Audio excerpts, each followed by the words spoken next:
Well, good morning to you, Naledi, and the viewers at home. Indeed, the President will be launching the final round of this challenge to the private prosecution bid against him, with the hope that he'll be putting this matter to rest.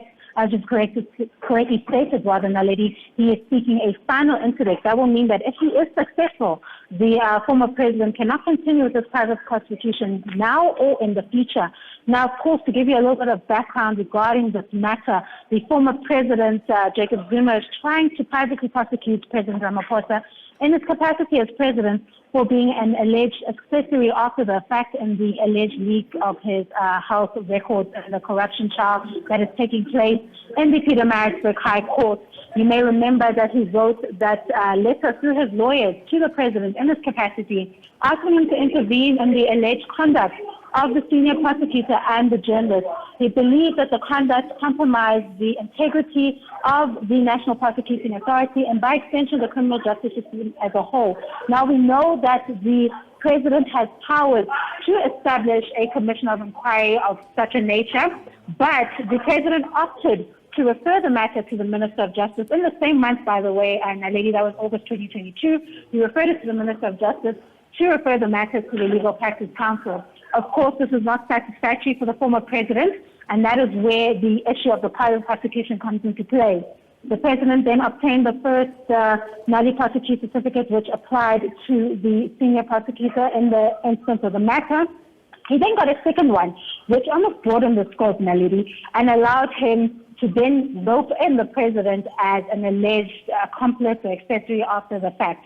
And it is those summons and that nulli prosecute certificate that the president will also be challenging in the court. Now, we've spoken to legal analyst Benedict Perry, who believes that in the review portion of Part B of this application, which will be the challenge of the summons and the nulli prosecute certificate itself, that the president most likely will be successful in that. However, in seeking a final interdict, he believes that it's rather doubtful, because in these review applications, it's not often seen that one can obtain a final interdict regarding matters like this. It's highly likely that the court will actually refer the matter back for consideration or refer back to the NPA, for example, to consider those nulli prosecute certificates specifically. The second one, which broadened the scope with the quotes of the terms anybody mentioned in that docket, and that is upon which the opposition, rather, which is opposing this application, is relying on. Now, the former president, we expect that he will be attending the hearings, which will start at 9:30 a.m. He obviously will be opposing the matter. He is stating that the president has not exhausted all his options that are available to him. That is one of the very important requirements to get a final interdict. We understand that the former president is also arguing that there's no need for parallel hearings and that the criminal court can hear the president's defense when he goes to the court to defend the matter if he's not successful in Part B of his application.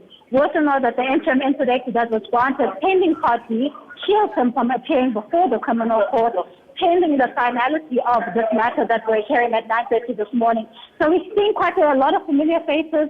I've seen Ace Mafashile walk into the court, as well as Mr. Mzwanele Maini, Carl Niehaus.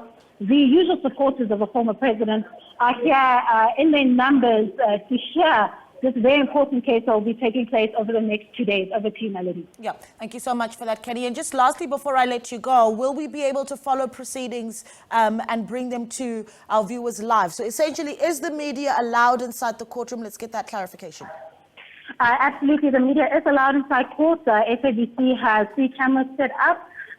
There's a crew working very hard to ensure that the satellite feed is up, and we'll be able to give you that live proceedings across all SABC platforms from 9:30 a.m.